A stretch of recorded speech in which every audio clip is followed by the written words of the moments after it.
Hello students, अपन ने पिछले lectures में कार्बोहाइड्रेट्स के बारे में पढ़ रहे थे। कार्बोहाइड्रेट्स में अपन ने ग्लूकोज से ओसाजोन का निर्माण पढ़ा था, जो आपके बहुत ज़्यादा इम्पोर्टेंट है। यानी कि जो बीएससी के थ्योरी के एग्जाम होते हैं, ओसाजोन की क्रियाविधि ग्लूकोज की पूछ सकता है या फ्रक्टोज की पूछ सकता है, कभी कभी मेनोज की भी पूछता है। तो आपके ये तीन कॉम्प्लेक्स के लिए ओसाजोन का निर्माण देखा अपन, रिएक्शन अपन ने देख ली थी और ग्लूकोज की मैकेनिज्म भी देख ली थी कि ग्लूकोज से ओसाजोन का निर्माण कैसे होता है। जैसे अपन ने फेनिल हाइड्रोजन के 3 मॉलिक्यूल लेकर एक ओसाजोन का निर्माण किया था अपन ने, यानी कि आपके 1 मोल ग्लूकोज होता है, वहाँ 3 मोल फेनिल हाइड्रोजन के लिए जाते हैं, तभी ओसाजोन का निर्माण पॉसिबल है। ओके, तो इस तरीके से अपन ओसाजोन के निर्माण की क्रियाविधि देख रहे थे।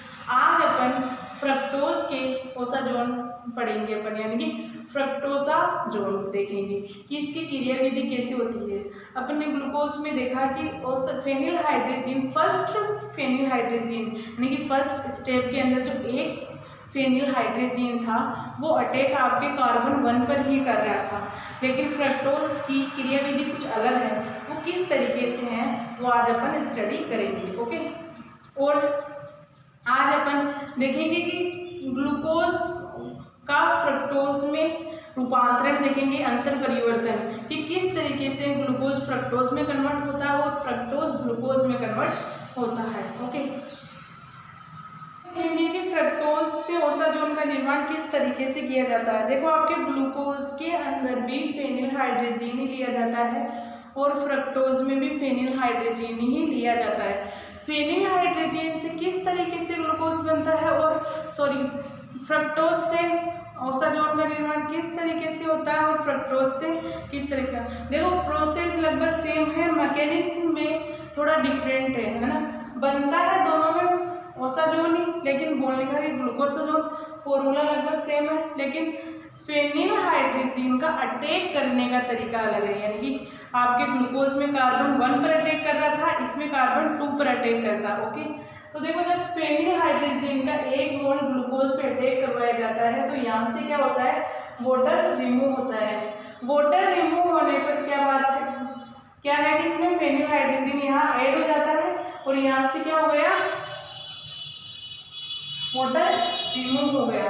वाटर रिमूव हो गया तो अब इस स्ट्रक्चर को अगर किसी तरीके से अपन इस तरीके में साइक्लाइजेशन कराएं, यानी कि इसको बॉन्ड्स का रोटेशन करवा के इस तरीके से बना सकते हैं। यानी कि अगर मैं यहाँ से एक हाइड्रोजन रिमूव हो रहा है, मान लो सॉरी, हाइड्रोजन का जो कार्बन और हाइड्रोजन के बीच में जो बॉन्ड है वो बॉन्ड यहाँ आ रहा है और ये बॉन्ड यहाँ आ रहा है, तो नाइट्रोजन पे क्या आएगा, माइनस चार्ज, जबकि ऑक्सीजन पे क्या रह जाएगा, प्लस चार्ज, क्योंकि हाइड्रोजन ने अपने इलेक्ट्रॉन त्याग दिए, तो ये हाइड्रोजन कहाँ ऐड होगा, यहीं ऐड होगा। तो इस तरीके से पॉसिबल है ये स्ट्रक्चर।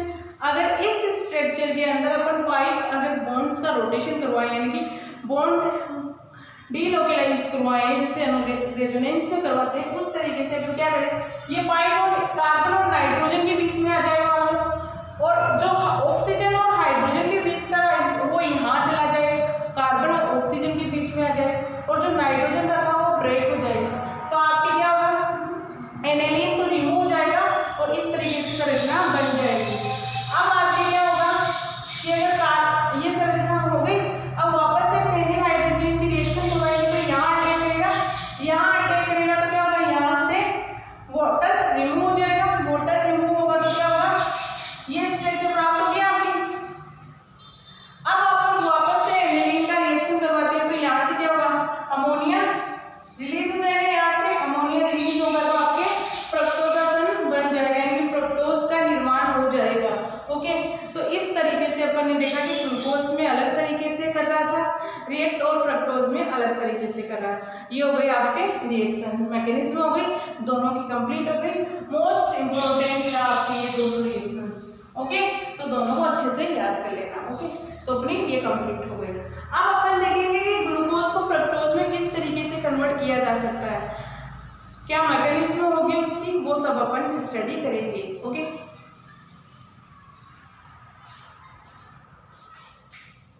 अपन ने पहले देख लिया था कि इसके अंदर फ्रक्टोज से कैसे ओसाजोन का निर्माण निर्माण किया जा सकता है और ग्लूकोज से किस तरीके से किया जाता है। जब ग्लूकोज से अपन ने ग्लूकोज से फेनिलहाइड्रेजिन की उपस्थिति में ओसाजोन का निर्माण किया अपन ने, और फिर अपन ने फ्रक्टोज, इनकी मैकेनिज्म भी देख ली अपन ने और इनके रिएक्शंस भी देख ली। देखो आपके ये एग्जाम्स के पॉइंट ऑफ व्यू इम्पोर्टेंट है, ये ज़्यादा ही पूछा जाता है एग्जाम के अंदर। क्रियाविधि सबसे ज़्यादा इम्पोर्टेंट है। अब अपन देखेंगे कि ग्लूकोज का फ्रक्टोज में परिवर्तन कैसे किया जा सकता है, यानी कि फ्रक्टोज का ग्लूकोज में करो या ग्लूकोज का फ्रक्टोज में करो, वो किस तरीके से किया जा सकता है, क्या प्रोसेस है, वो अपन यहाँ देखेंगे। देखो आपके ये ग्लूकोज से फ्रक्टोज में कन्वर्ट, ग्लूकोज का फ्रक्टोज में कन्वर्ट अपन 3 स्टेप में करेंगे, 3 स्टेप में पॉसिबल होगा। यानी कि पहले क्या करेंगे अपन, कोई ग्लूकोज लेंगे, ग्लूकोज को अपन फेनिलहाइड्रेजिन की प्रेजेंस में क्या, अगर फेनिलहाइड्रेजिन ले रहे हैं एक्सिस के अंदर तो क्या निर्माण होगा, ओसाजोन। ओसाजोन के निर्माण होने के बाद में उधर उससे वाटर हाइड्रोलाइजेशन करवाया जाए, यानी कि 2H2 की प्रेजेंस में उसकी रिएक्शन करवाई जाए। अगर ओसाजोन के अंदर वाटर मिला दिया जाए तो उस कंडीशन में क्या हो जाएगा, ओसान का निर्माण हो जाएगा। इसे ओसान कहते हैं, क्योंकि यहाँ से क्या होगा आपके, ये आपके फेनिलहाइड्रेजिन रिमूव हो जाएगा, जो आपके हाइड्रोजन यानी फेनिलहाइड्रेजिन आपके रिमूव हो जाएगा, हाइड्रोजन लेकिन नाइट्रोजन पे NH2 ऐड हो जाएगा और 2 ऑक्सीजन के मॉलिक्यूल्स यहाँ प्रेजेंट हो जाएंगे। तो ये ओसान का निर्माण होता है, इसे ओसान कहा जाता है, ग्लूकासान कहा जाता है। ये हो गया आपके ओसान, ओसान, और इसे कहा जाता है ओसाजोन, इसे ओसाजोन। ओके, तो ये ग्लूकोज है, ग्लूकोज की रिएक्शन जब फेनिलहाइड्रेजिन की प्रेजेंस में करवाई जाती है तो ओसाजोन का निर्माण होता है। ये अपन ने देख लिया, इसकी मैकेनिज्म भी देख ली कि किस तरीके से ओसाजोन का निर्माण होता है। अब आप वाटर की प्रेजेंस में अगर रिएक्शन करवा रहे हो ओसाजोन की तो क्या बनता है, आपके ओसान बनता है। ओसान बनेगा। ओसान को अगर जिंक या एसिटिक एसिड की प्रेजेंस में जब रिएक्शन करवाते हैं तो फ्रक्टोज का निर्माण होता है। देखो आपके जिंक क्या करता है, अपचयन करता है। अपचयन करेगा तो क्या होगा, किस ग्रुप का करेगा, आपके एल्डिहाइड का इजीली अपचयन कर सकता है। एल्डिहाइड का अपचयन होने पे किस में कन्वर्ट होगा, वो एल्कोहल में ही कन्वर्ट होगा, यानी कि एल्कोहलिक ग्रुप में कन्वर्ट होता है। तो आप किस तरीके से ग्लूकोज से फ्रक्टोज का निर्माण कर सकते हो। फर्स्ट स्टेप है आपके कि फेनिलहाइड्रेजिन की प्रेजेंस में आप रिएक्शन करवाएंगे। फेनिलहाइड्रेजिन की प्रेजेंस में रिएक्शन होने के बाद ग्लूकासोन बनेगा, यानी कि ओसाजोन का निर्माण होगा। ओसाजोन को वापस से H2O की प्रेजेंस में रिएक्शन करवाएंगे और H2O की प्रेजेंस में रिएक्शन करवाने पर आपके क्या प्राप्त होगा, ओसान प्राप्त होगा। ओसान को फिर से अगर अपन जिंक या एसिटिक एसिड की प्रेजेंस में उसका अपचयन करवाएं, यानी कि रिडक्शन करवाएं, तो रिडक्शन केवल एल्डिहाइड समूह का होगा। एल्डिहाइड समूह एल्कोहल में कन्वर्ट हो जाएगा, जो कि आपका ये कौन सा स्ट्रक्चर आ गया, आपके फ्रक्टोज कहा जाता है इसे। ओके, ये हो गया आपके ग्लूकोज से फ्रक्टोज में रूपांतरण। ओके, तो ये हो गए अंतर परिवर्तन है ग्लूकोज का फ्रक्टोज में या फ्रक्टोज का ग्लूकोज में, किस तरीके से इनका रूपांतरण किया जाता है। ओके, तो ये हो गए आपके रिएक्शंस। बहुत इजी है, ज़्यादा टफ नहीं है आपके। ओके, तो इजीली याद किया जा सकता है, क्योंकि यहाँ से यहाँ तक का स्टेप तो अपन को आता ही है, क्योंकि ओसाजोन निर्माण अपन ने फ्रक्टोज के लिए भी पढ़ा है और ग्लूकोज के लिए भी पढ़ा है। फिर अपन ने H2O की प्रेजेंस में किया तो H2O की प्रेजेंस में क्या हुआ, ओसान का निर्माण हुआ। ओसान देखो इजी है, यहाँ से फेनिलहाइड्रेजिन रिमूव हो रहा है, फेनिलहाइड्रेजिन रिमूव हो रहा है 2H2O की प्रेजेंस में। अगर ये रिमूव कैसे होगा, NH2 NH और C6H5, तो ये मॉलिक्यूल्स दोनों वापस प्राप्त हो जाएंगे आपको। 2 मॉलिक्यूल्स वापस प्राप्त हो रहे हैं आपको। ओके, H2O की प्रेजेंस में, और फिर ओसान का निर्माण हो रहा है। जो ऑक्सीजन H2O पे है वो कहाँ अटैच हो रहा है, कार्बन नंबर 1 और कार्बन नंबर 2 पर। फिर वापस से जिंक की प्रेजेंस में या एसिटिक अम्ल की प्रेजेंस में, zinc plus acetic acid CH3COOH की प्रेजेंस में इनका रिडक्शन करवाते हैं। तो रिडक्शन करवाने के बाद में क्या प्राप्त होता है, फ्रक्टोज। तो ये हो गए आपके ग्लूकोज से फ्रक्टोज में परिवर्तन। अब देखेंगे अपन फ्रक्टोज से ग्लूकोज में परिवर्तन। ओके, तरीके से परिवर्तन किया जा सकता है। ओके, यानी कि अपन ने देखा कि ग्लूकोज का फ्रक्टोज में कन्वर्ट बहुत ईजी था। पहले अपन ने ग्लूकोज लिया, ग्लूकोज के अंदर फेनिल हाइड्रोजन से ओसाजोन का निर्माण किया, ओसाजोन के निर्माण के बाद में H2O से रिएक्शन करवाई, H2O से रिएक्शन करवाने के बाद में ओसान प्राप्त हुआ। ओसान को फिर से अपन ने क्या किया, रिडक्शन किया। रिडक्शन किसकी प्रेजेंस में किया, जिंक की प्रेजेंस में। जिंक की प्रेजेंस में रिडक्शन करवाने के बाद में आपको क्या प्राप्त होता है, फ्रक्टोज। अब अपन देखेंगे फ्रक्टोज से ग्लूकोज का निर्माण। ओके,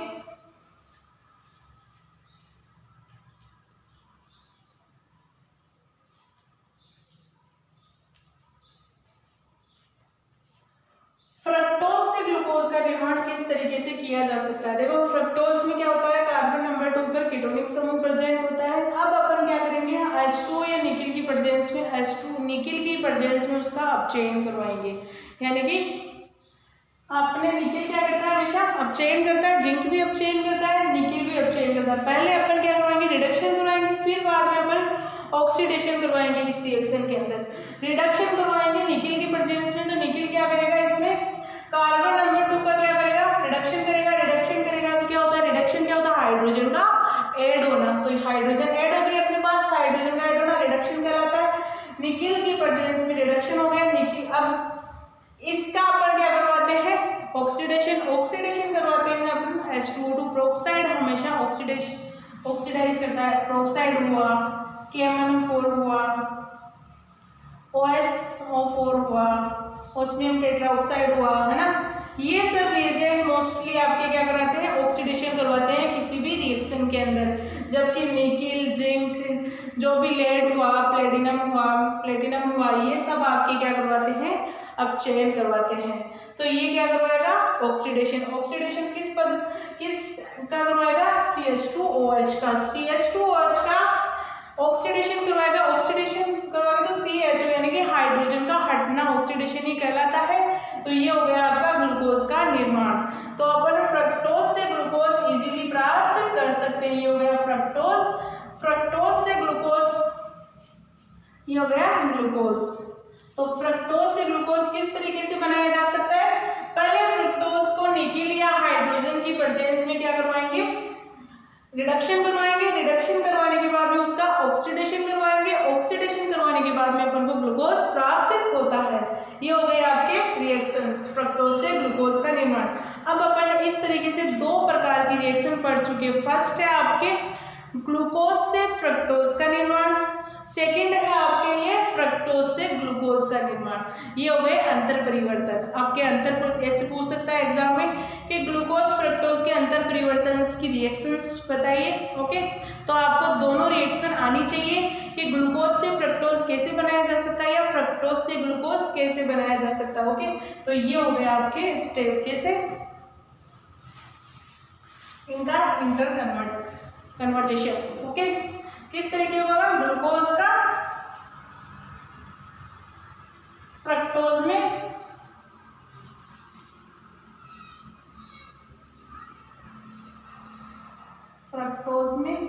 और फ्रक्टोज का ग्लूकोज में। देखो बीच में आपके स्टेप आएंगे जो आपको याद रखने हैं। ग्लूकोज को फ्रक्टोज में किस तरीके से कन्वर्ट करते हैं और फ्रक्टोज को ग्लूकोज में कैसे कन्वर्ट करते हैं। ये हो गए आपके दोनों रिएक्शंस। अब देखेंगे अपन उनके, अब कार्बन एल्डोज के कार्बन में वृद्धि या कमी, यानी कि किस तरीके से उनका अवरोहण किया जाता है या आरोही क्रम या अवरोही क्रम, वो देखेंगे अपन कि कार्बन अगर एल्डोज है, अगर पेंटोज से टेट्रोज किस तरीके से बनाया जा सकता है, या पेंटोज से हेक्सोज किस तरीके से बनाया जा सकता है, या हेक्सोज से पेंटोज किस तरीके से बनाया जा सकता है। देखो अपन पेंटोज देख रहे हैं, मान लो पेंटोज है, मतलब कि 5 कार्बन है, 5 कार्बन से 6 कार्बन की चेन किस तरीके से बना सकते हैं, यानी कि 5 कार्बन वाला कोई आपके पास कार्बोहाइड्रेट है, उस कार्बोहाइड्रेट को 6 कार्बन वाले कार्बोहाइड्रेट में किस तरीके से कन्वर्ट कर सकते हैं। फिर देखेंगे अपन कि 6 कार्बन है अगर किसी के पास, यानी कि ग्लूकोज या फ्रक्टोज हो गया, उसको अपन 5 कार्बन यानी कि अपने पास कोई एरोबिनोज हो गया, उसमें किस तरीके से कन्वर्ट कर सकते हैं। तो आज अपन ये स्टडी करेंगे कि ये क्या होता है क्या नहीं होता। ओके, होता क्या है, एल्डोज श्रेणी में आरोहण। आरोहण का मतलब होता है कार्बन में वृद्धि या या किसी भी संख्या में वृद्धि, जैसे आपके मान लो 5 है, 5 के बाद में क्या आता है 6, 7, इस तरीके से इसे बोला जाता है आरोहण। ओके, कमी नहीं होती है, वृद्धि होती है कि किसी भी संख्या में वृद्धि होना।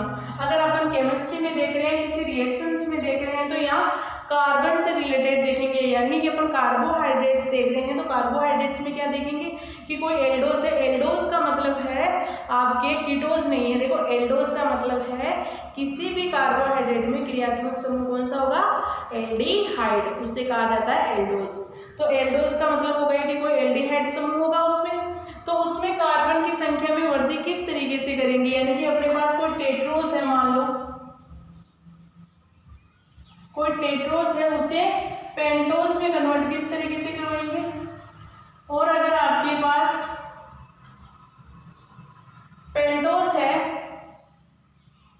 उसको हेक्सोस में कैसे कन्वर्ट करवाएंगे। हेक्सोस का मतलब ये हो गया कि उसके अंदर कोई क्रियात्मक समूह होगा, वो आपके एल्डिहाइड समूह ही होगा। इन सब में आपके एल्डिहाइड समूह होगा। इस विधि को कहा जाता है किली-एनी-फिशर संश्लेषण, यानी कि किली-एनी-फिशर संश्लेषण, जिसके अंदर अपन क्या कर रहे हैं कि कार्बन की संख्या में वृद्धि कर रहे हैं, जबकि वो भी किसमें, एल्डोज कार्बोहाइड्रेट्स में। जो भी आप कौन से कार्बोहाइड्रेट हो गए, एल्डोज। एल्डोज का मतलब हो गया क्रियात्मक समूह आपका कौन सा होगा, एल्डिहाइड। अगर किसी के अंदर कार्बन की संख्या में वृद्धि हो रही है तो उस कंडीशन में या उस विधि को कहा जाता है किली-एनी-फिशर संश्लेषण।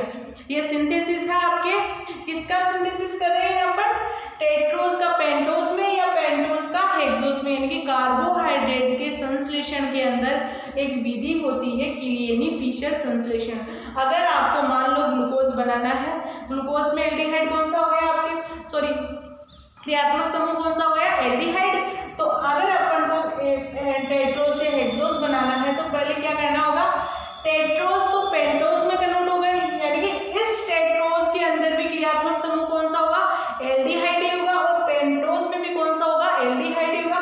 फिर पेंटोस से अपन हेक्सोस का निर्माण कर सकते हैं। तो इस विधि को कहा जाता है किली-एनी-फिशर संश्लेषण।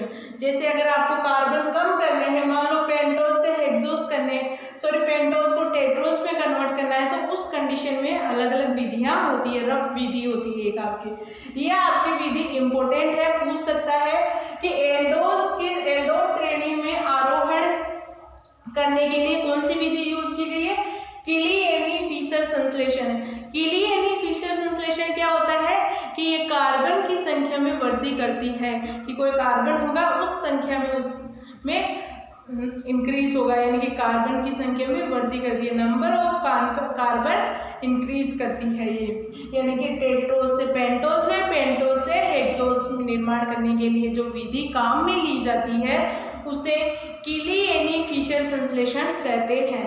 अब देखते हैं कि इसकी रिएक्शन किस तरीके की होगी, किस तरीके से ये कार्बन की संख्या में वृद्धि करती है। ओके, अब देखते हैं कि किली-एनी-फिशर संश्लेषण की रिएक्शंस क्या होती है, किस तरीके से कार्बन की संख्या में वृद्धि होती है। देखो, आपके अगर 5 कार्बन है, देखो एक कार्बन, इसमें कितने हैं, 3 कार्बन, एक 4, 4 एक 5, 5 कार्बन आपके इसमें, इसे एरोवेनोस भी कहा जाता है, एरोवेनोस, बोनस भी कहा जाता है, पेनोस भी कहा जाता है। एरोवेनस को अपन HCN के साथ रिएक्शन करवाते हैं। HCN क्या करेगा, इसमें एल्डिहाइड समूह अगर इस तरीके से है, अगर मान लो आपके, तो इसमें यहाँ हो जाएगा माइनस चार्ज, इस पे आ जाएगा आपके प्लस चार्ज। ओके, तो यहाँ आ गया प्लस चार्ज और यहाँ मान लो माइनस चार्ज आ गया। अगर इसको अपन ब्रेक करते हैं तो किस तरीके से होगा, H प्लस और Cn माइनस के अंदर कन्वर्ट होगा। जो H प्लस है वो अटैक कहाँ करेगा, आपके पास आपके ऑक्सीजन पर अटैक करेगा, और Cn है वो कार्बन पर अटैक करेगा। तो इस तरीके से अपने पास स्ट्रक्चर प्राप्त हो गए, यानी कि अपने पास साइनोहाइड्रिन प्राप्त होता है। ओके, साइनोहाइड्रिन है एक तरीके से, क्योंकि कार्बन पर Cn, अगर इसे मैं इसी तरीके से लिख दूं तो ये हो गया साइनोहाइड्रिन, OHCN, तो ये आपके पास साइनोहाइड्रिन प्राप्त होता है। और एक नया असममित केंद्र प्राप्त होता है, नए है क्योंकि यहाँ कोई असममित कार्बन नहीं था, इसमें क्या हो गया, ये आपके असममित कार्बन प्राप्त होता है, आपके असममित कार्बन प्राप्त होता है। ओके, तो ये हो गए आपके साइनोहाइड्रिन। अब अपन साइनोहाइड्रिन की अगर रिडक्शन करवाते हैं, रिडक्शन किसकी प्रेजेंस में, H2O लेड की प्रेजेंस में, BaSO4 की प्रेजेंस के अंदर रिडक्शन करवाते हैं तो क्या होगा, हाइड्रोजन अटैच होगा। अटैच किसमें, कार्बन और नाइट्रोजन, यानी एक एक हाइड्रोजन यहाँ अपन को मिलता है। ओके, अब अपन इनका अगर H2O की प्रेजेंस में रिएक्शन करवाते हैं, वाटर की प्रेजेंस में, है ना, वाटर की प्रेजेंस में रिएक्शन करवाते हैं तो H प्लस क्या होगा, यहाँ से H प्लस तो यहाँ से रिमूव हो जाएगा, यानी कि NH3 तो यहाँ से H2O की प्रेजेंस में रिएक्शन करवा रहे हैं तो यहाँ NH3 तो रिमूव हो जाएगा, यानी कि अमोनिया निकल जाएगी आपकी, माइनस NH3 तो यहाँ से रिमूव हो जाएगा और जो ऑक्सीजन है वो आपके कार्बन पर ऐड हो जाएगा। तो कार्बन पर ऐड होगा तो CHO समूह बन जाएगा। तो अब देखो यहाँ कार्बन कितने हो गए, 1 2 3 हो गए, यहाँ 3 2 5 1 यहाँ 6। तो यहाँ अपन ने देखा है कि 5 कार्बन से 6 कार्बन की संरचना किस तरीके से निर्माण कर सकते हैं। तो 4 कार्बन थे, इसमें 4 कार्बन की रिएक्शन अगर HCl से करवाते हैं, यानी कि हाइड्रोसाइनाइड से करवाते हैं तो क्या प्राप्त होता है, साइनोहाइड्रिन प्राप्त होता है। फिर से अपन साइनोहाइड्रिन की रिएक्शन अगर H2O या लेड की प्रेजेंस में रिडक्शन करवाते हैं तो क्या प्राप्त होता है, आपके पास CH डबल बॉन्ड NH, यानी कि इसका हाइड्रोजनीकरण हो जाता है। अगर वापस से H2O की प्रेजेंस में रिएक्शन करवाते हैं तो यहाँ से अमोनिया तो रिमूव हो जाती है और ऑक्सीजन ऐड हो जाता है, यानी कि एल्डिहाइड समूह बन जाता है। ये कौन सा स्ट्रक्चर हो गई, ग्लूकोज प्राप्त हो गया आपको, है ना। तो एरोबिनोज से ग्लूकोज प्राप्त कितने स्टेप में, 1 2 3 स्टेप में प्राप्त किए जा सकते हैं। फर्स्ट स्टेप में HCl रिएक्शन, HCl किस तरीके से ऐड हुआ, साइनोहाइड्रिन की तरीके से, जैसे अपन ने कहाँ पढ़ा था, ये ग्लूकोज और फ्रक्टोज की संरचना निर्धारण करने के लिए जब HCl की रिएक्शन करवा रहे थे, यानी कि साइनोहाइड्रिन का निर्माण करवा रहे थे, वहाँ सेम इसी तरीके से बन रहा था साइनोहाइड्रिन। फिर से अगर इसका अपचयन करवाते हैं तो अपचयन में क्या होता है, हाइड्रोजन का ऐड होना, तो हाइड्रोजन ऐड हो गई। फिर से H2O की प्रेजेंस में रिएक्शन करवाते हैं तो क्या होता है, अमोनिया तो रिमूव हो जाती है और ऑक्सीजन ऐड हो जाता है H2O की प्रेजेंस में, तो अपने पास क्या प्राप्त होता है, ग्लूकोज प्राप्त होता है। तो ये हो गई इसमें किलियनी-फिशर संश्लेषण की विधि, या अपन बोल सकते हैं कि किलियनी-फिशर मेथड इस तरीके का होता है। किस तरीके का, कि कार्बन संख्या में इंक्रीज किए जाते हैं। अगर आपके पास पेंटोज है तो हेक्सोस में कन्वर्ट करोगे, और अगर आपके पास टेट्रोज है तो उसे पेंटोज में कन्वर्ट करोगे। अपन डायरेक्ट कन्वर्ट नहीं कर सकते कि मान लो आपके पास टेट्रोज है, टेट्रोज वो डायरेक्ट हेक्सोस में, यानी कि 2 कार्बन इंक्रीज नहीं कर सकते, 1 कार्बन ही इंक्रीज किए जाते हैं। तो ये हो गए आपके किलियनी-फिशर संश्लेषण मेथड। Okay, thank you.